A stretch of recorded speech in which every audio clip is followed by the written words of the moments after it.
Testing 1, 2, 3. Testing 1, 2, 3. This is Radio Free Mormon. On the air, broadcasting behind enemy lines. Tonight's episode, Invasion of the Miracle Snatchers. On the last episode of Radio Free Mormon, I talked, among other things, about a certain miracle that has gained some currency in the LDS Church involving Wilford Woodruff. I have done some further research on that particular miracle in the last week, and I want to share the results of that research with you today because I find it absolutely fascinating. And the reason I find it fascinating is because this particular miracle story has gone through a number of permutations. We begin with the miracle story of Wilford Woodruff and the oak tree, the falling oak tree, if you recall, as it is presented in church materials today. For instance, in the LDS publication Teachings of Presidents of the Church, the volume devoted to Wilford Woodruff, we find this in chapter 5 under the title, The Holy Ghost and Personal Revelation. This is available on the church website right now, and I'm reading it from the church website right now. It talks about the importance of obtaining the Holy Ghost in one's personal life, and it leads into this story by saying, his brethren, i.e. President Woodruff's brethren, knew him as a man susceptible to the impressions of the Spirit of the Lord,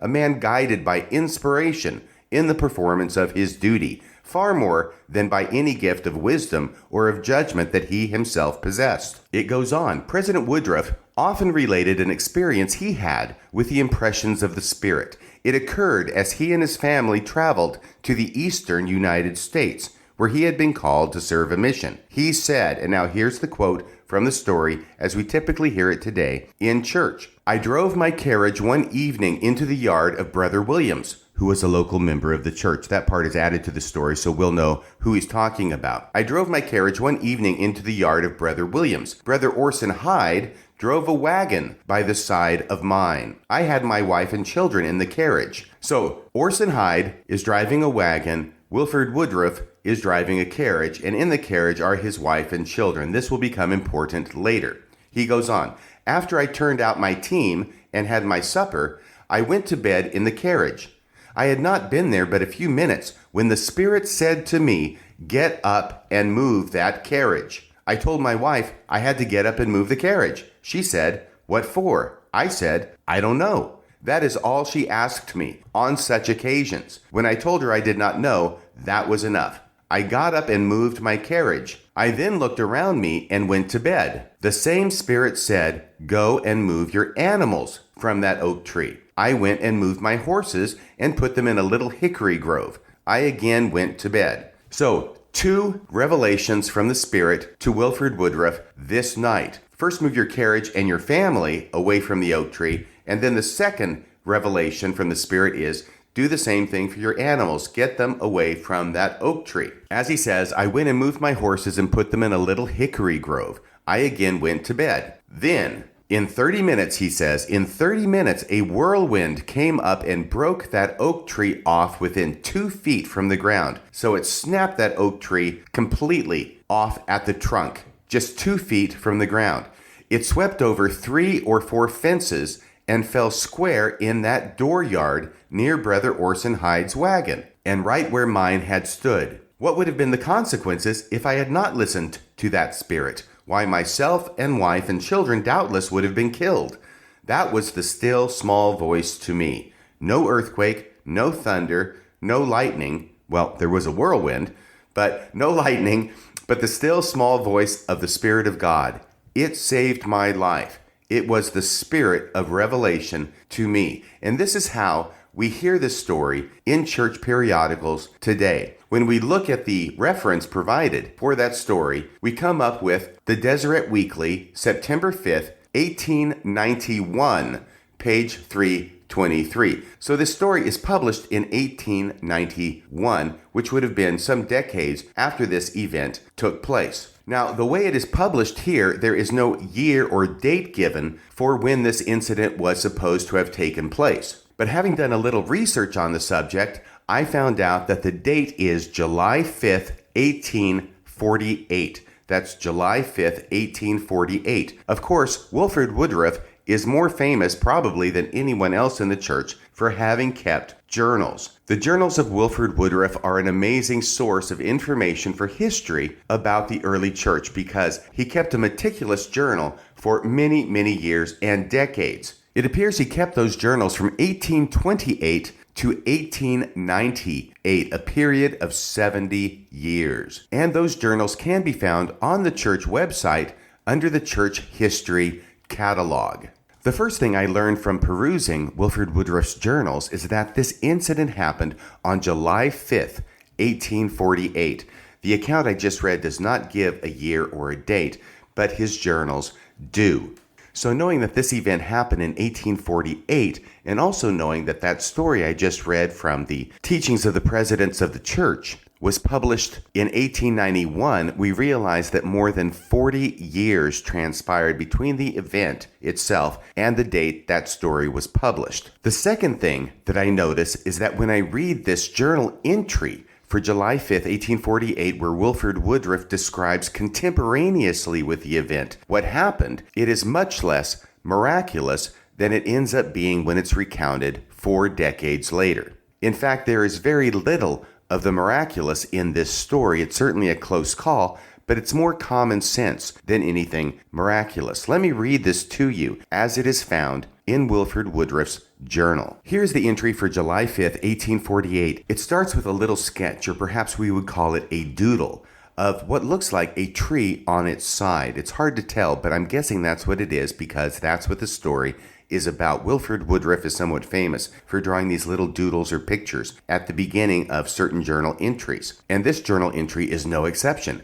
So we start with the doodle, and then it goes on with the language. We drove 15 miles to Brother James William. We spent the afternoon and night with Brother Williams and had an interview with Brother Samuel Miller during the evening. Now we get to the interesting part. A hard thunderstorm was approaching us. So the first thing I notice here is that we don't really need a special voice of God to tell Wilford Woodruff to move his carriage and his animals out from under a tree, because he sees on the horizon that a hard thunderstorm was approaching us. Now, anybody who spent any time outdoors in the Midwest or the South, or where storms are big and frequent, knows that if you've got a big storm coming, the last place you want to be is under a tree. I was raised as a kid in Texas, and I remember getting some safety tips from my dad at an early age. And one of those safety tips was that if a storm comes up, you don't want to be under a tree. Number one, if there's lightning in the storm, that lightning is going to go to the tree, and if you're under it, bad things will happen. Better for you to be out in a ditch somewhere, or at the lowest level of land possible to avoid the lightning. If you go to where a tree is, you're going to where the lightning is likely to strike. And the second reason is like unto it, because if that storm has a lot of wind to it, oak trees, which are famous for not bending with the wind, may have limbs broken off or the entire tree fall over. And if you are under that oak tree, bad things are going to happen to you. So best to stay away from big trees in a storm. Everybody knows that. I knew that as a kid in Texas. So when Wilford Woodruff sees a hard thunderstorm approaching, he does the very common sense, reasonable thing that anybody would do under the circumstances. He goes on in his journal. A hard thunderstorm was approaching us. My mules were tied to a large oak tree on the opposite side of the street. I felt impressed to move my mules away to another place. Well, he doesn't really need God to tell him, and he doesn't actually say that God tells him. He just says he felt impressed to move his mules away from the oak tree. I would have felt impressed to do the same thing under the same circumstances, and you probably would have too. I felt impressed to move my mules away to another place. I did so.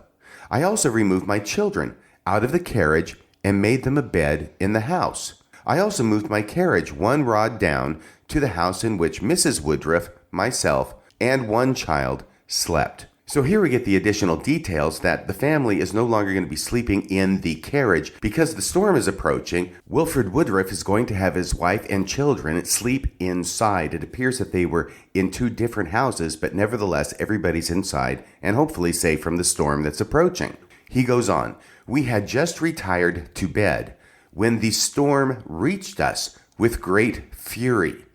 In a moment, the large oak tree came thundering to the ground with a mighty crash. Had I not have moved my mules, it probably would have killed them. Had I not have moved my carriage, it would have crushed it to atoms and killed us dead.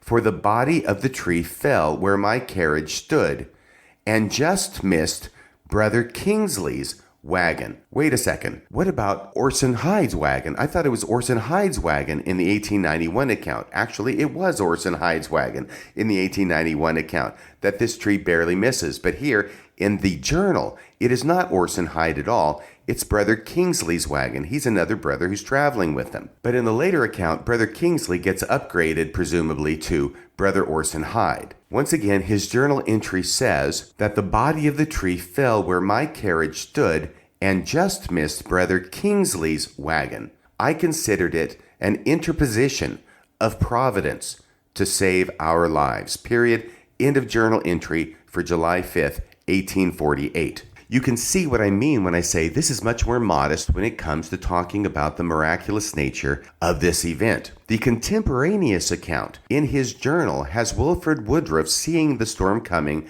and taking the reasonable action of moving his mules away from the tree and moving his family out of the carriage and into a house. Later, perhaps unsurprisingly, that storm does hit, it knocks over the oak tree, and it's a good thing that Wilford Woodruff took the steps that he did, both for his mules and for his family, because his action appears to have saved their lives. But notice something else. He never says that the voice of the Spirit tells him to first move his family away and second to move his animals away.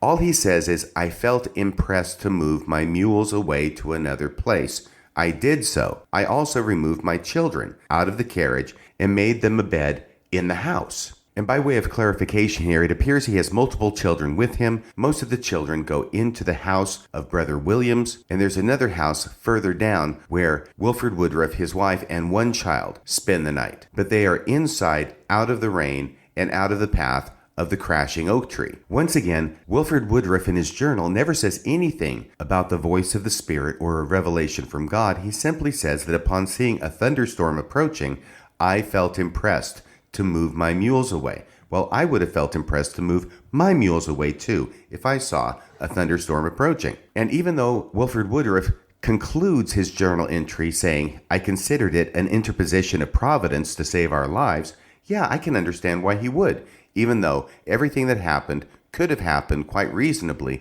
without any interposition of providence. He was a religious man. He would, of course, see this in a religious way. The thing that's interesting is that over the course of 40 years, this otherwise mundane series of events, and by mundane, I mean completely reasonable and rational without any divine interposition, gets transformed into not just one revelation from God, but two revelations of God. One for the family, the second one for the animals. Even though, interestingly, in the actual journal, the first thing he moves are the animals, and the second thing is his family. And so we see how an ordinary occurrence, when it happens, gets transformed over time into something absolutely miraculous. Now, in the journal entry, Wilford Woodruff says the animals are his mules. 40 years later, he says the animals he moves are his horses. That's the kind of change in detail that one would expect in recollecting an event 40 years previous. What I find more interesting is that in the journal, the tree barely misses Brother Kingsley's wagon, whereas when he recalls it 40 years later, it's Brother Orson Hyde's wagon that the tree barely misses. And of course, as we have seen, this event becomes imbued with miraculous revelation to save Wilford Woodruff and his family and his mules. But it doesn't stop there, because a listener to the show contacted me and said that she had an ancestor who was also present in this company of missionaries traveling with Wilford Woodruff and Orson Hyde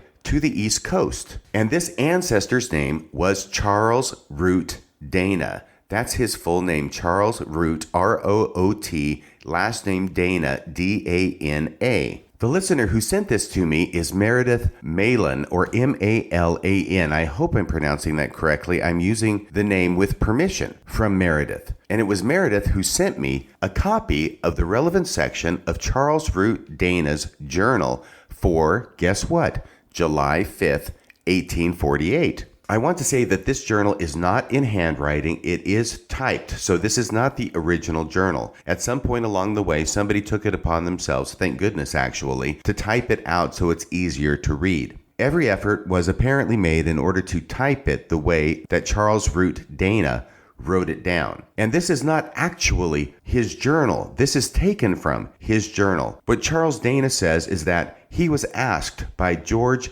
A. Smith to write an abridgment of his journal in 1859, which would have been 11 years after the date of the incident in question, so it could be used for church historical purposes. But it does appear that Charles Dana used his journal for purposes of making this abridgment. Now, I had never heard of Charles R. Dana before, but looking him up on the internet, I find that he was indeed a member of the church. He was baptized into the LDS Church in 1838. In 1840, he was serving as a missionary in Boonville, New York for the Church of Jesus Christ of Latter-day Saints. And then in 1842 to 43, he was a missionary in Pittsburgh, Pennsylvania. Charles Dana was also a judge of the municipal court at Nauvoo, Illinois. He was a friend of Joseph Smith and wrote of an experience where Joseph Smith healed Charles Dana's wife when she was seriously ill. Charles Dana was a Mason by trade and helped complete the Nauvoo Temple after Joseph Smith's death. In the completed temple, Charles Dana married 2 additional wives in 1846. He was also significant in making political connections for the Latter-day Saints with important individuals such as Thomas L. Kane in Philadelphia and Duff Green in Washington, D.C. So that's enough background on Charles Dana. Let's get to what Charles Dana wrote in his journal for July 5th, 1848, and how it is that he recounts this experience. If you thought there were differences between Wilford Woodruff's journal account and the story in the Deseret Weekly 40 years later, you haven't seen anything yet. Here's what Charles Dana says. Elder Woodruff and the rest of us started on our journey together and continued day after day until we arrived at Keokuk. I will, however, relate a remarkable circumstance which happened on Wednesday, the 5th. We drove 10 miles this day and put up at the house, or rather in the dooryard of Brother James Williams. See, we've got the same Brother Williams, we've got the same dooryard, we've got the same date, we've got everything the same. This is the same incident that he's describing, as will become apparent shortly. As soon as we stopped, I noticed a large black oak tree standing just over but close to the fence to the north of us. It struck me in a moment that evil was determined, but I said nothing about it until we had turned our animals out to graze. So this oak tree, to Charles Dana, is like the tree in the backyard of the house in Poltergeist. It just looks evil to Charles Dana. He's got a bad feeling about this, but I said nothing about it until we had turned our animals out to graze. Then, while we were standing talking near the vehicles, which would be the wagons and the carriages, I mustered my feelings and spoke as follows. Brethren, I would like to have these vehicles moved. The brethren seemed astonished and said, What for, Brother Dana? What for? I don't like the looks of that tree there, said I. Oh, I guess there is no danger, Brother Dana. No danger, which is what they said back to him. In other words, they are poo-pooing his feeling that this oak tree is evil and that they should move their vehicles. And apparently, Wilford Woodruff was among the company poo-pooing this feeling from Charles Dana. He goes on, This was said with such a look and smile that I was convinced, as I feared that they would, that they looked upon me as being old womanish or whimsical. Consequently, my feelings were much hurt.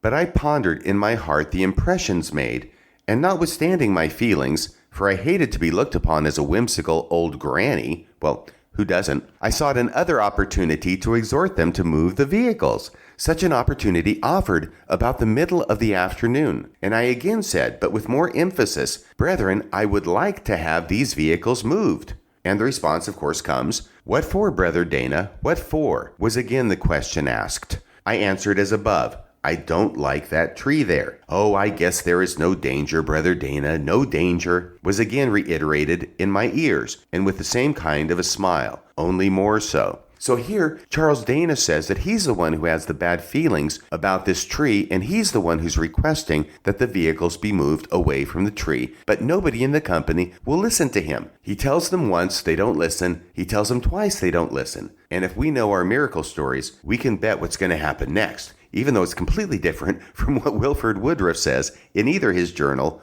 or in his account 40 years later. Charles Dana goes on, I was again very much annoyed, and the temptation was, never mind if they will not move their vehicles, let them suffer the consequence. But I would not cherish such a feeling in my heart, because I was fully convinced that the lives of my brethren were in jeopardy. I cannot describe my feelings, all the balance of the afternoon and evening. I was perfectly miserable. The reader may wonder why I did not move them myself. I could have done so, but this to me would have looked like obstinacy or meddling with other people's business. So now Charles Dana starts taking some measurements of the tree and how far it would go if it fell over. He goes on, the very place where the top of the tree was to lay, I had marked out in my mind. What to do I hardly knew. However, I watched a favorable opportunity to speak to Elder Woodruff alone. So he figures, if I can get Elder Woodruff away from the group, maybe I can talk some sense to this guy, because nobody's having any of it so far. Such a chance did not offer until about 9 o'clock in the evening.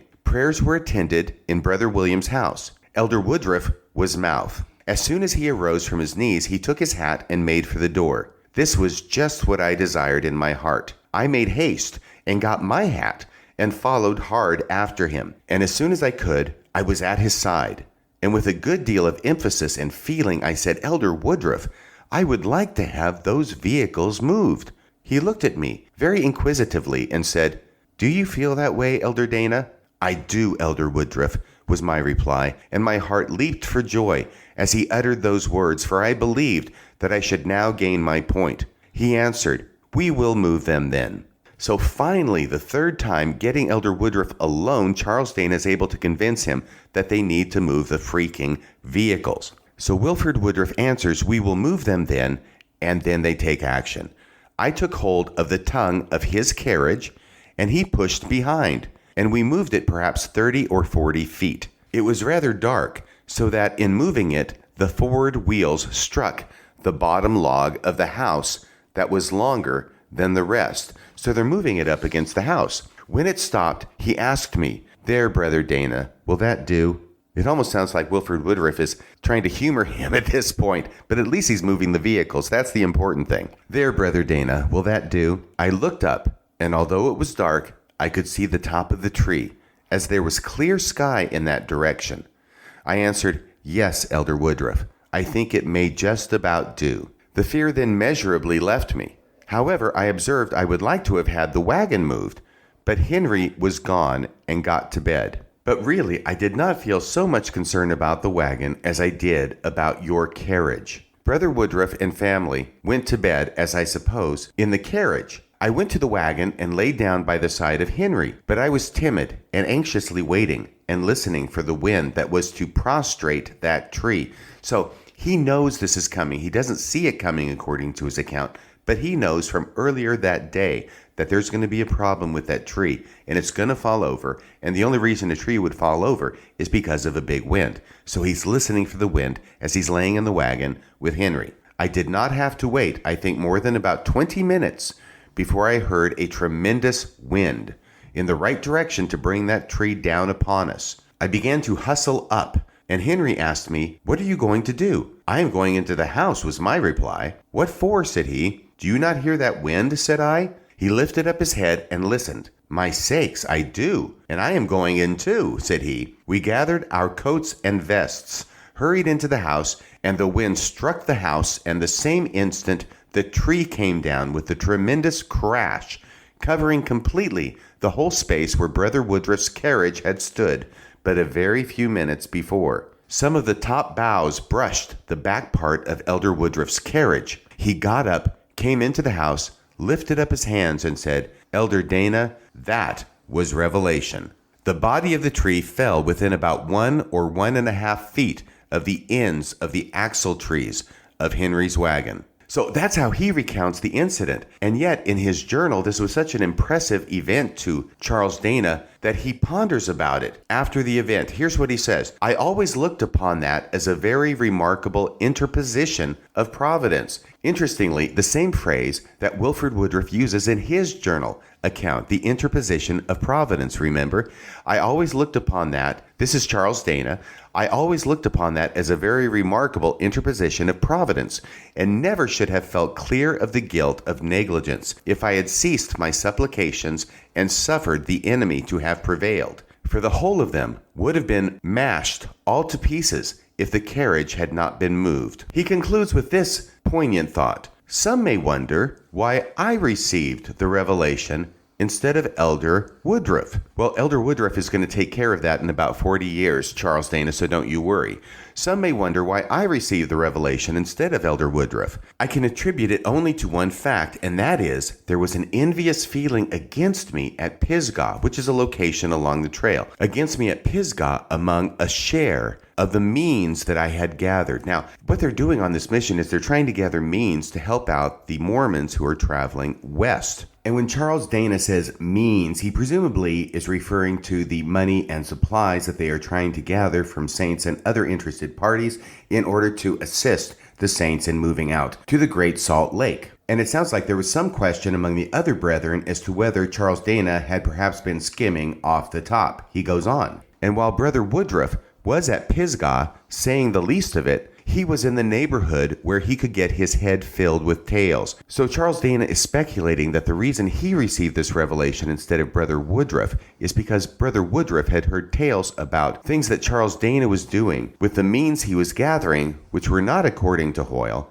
but which Charles Dana denies having done. So rumors about bad things that Charles Dana was doing were likely heard by Brother Woodruff, even though Charles Dana denies that they were true. And he concludes, I do believe to this day that the Lord gave me this revelation to manifest to Brother Woodruff that my hands were clean of that charge. So now you can see what I mean when I say that Charles Dana's journal recounts a very different sequence of events from that mentioned in the story told by Elder Woodruff some 40 years later. But really, if we look at Elder Woodruff's journal entry and compare it to Charles Dana's journal entry, they don't really contradict that much, because once again, when Wilford Woodruff recounts the story in his journal, all he says is, I felt impressed to move my mules away. He doesn't say why he was impressed. He doesn't say who or what impressed him. And so therefore, what Wilford Woodruff writes is in that way at least consistent with what Charles Dana writes, if we allow for the fact that it was Charles Dana who was the one who impressed Wilford Woodruff to move his mules away from the tree. Remember, in his journal entry, Wilford Woodruff says nothing about the Spirit of God telling him. He just says, I felt impressed. It's not until 40 years later,